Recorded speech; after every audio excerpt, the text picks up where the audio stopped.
A new survey finds that freelance workers earned nearly $1 trillion last year. That's 5% nearly of our GDP, and it's more than industries like construction, transportation, or mining.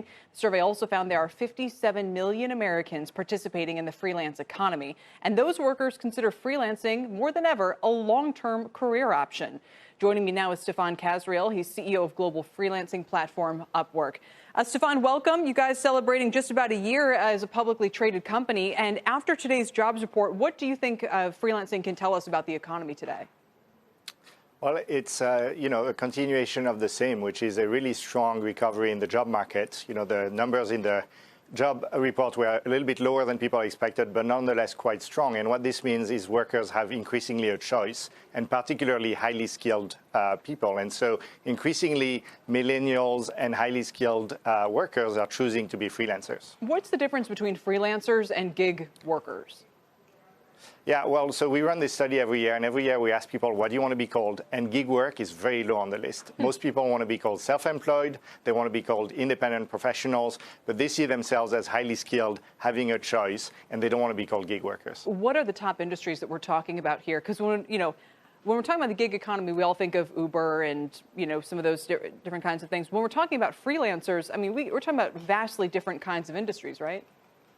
Right. So 45% of freelancers in the US are in the skilled categories, and the biggest ones tend to be around design and creative, software development, consulting, finance and accounting, legal work, those types of things. And this is really attractive to people who want to work from home, maybe do so on their own time, be self-employed, like you said.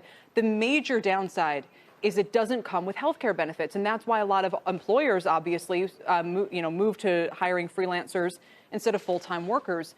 How do people who get jobs through Upwork get health benefits, and how important are health benefits to them? Yeah, absolutely. So the short answer is people charge more when they are freelancers than what they would get paid as full-time employees because they have to cover for their benefits. There are some tax considerations where in many cases they pay less taxes as a result, so those things tend to even out. But more than 80% of freelancers are paying for their own benefits.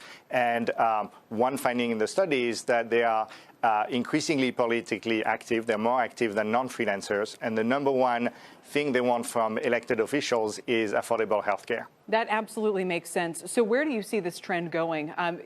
The number of freelancers actually hasn't grown that much over the last several years. It's pretty steady. It sounds like it's just going to be a permanent piece of our labor market, or do you see it differently?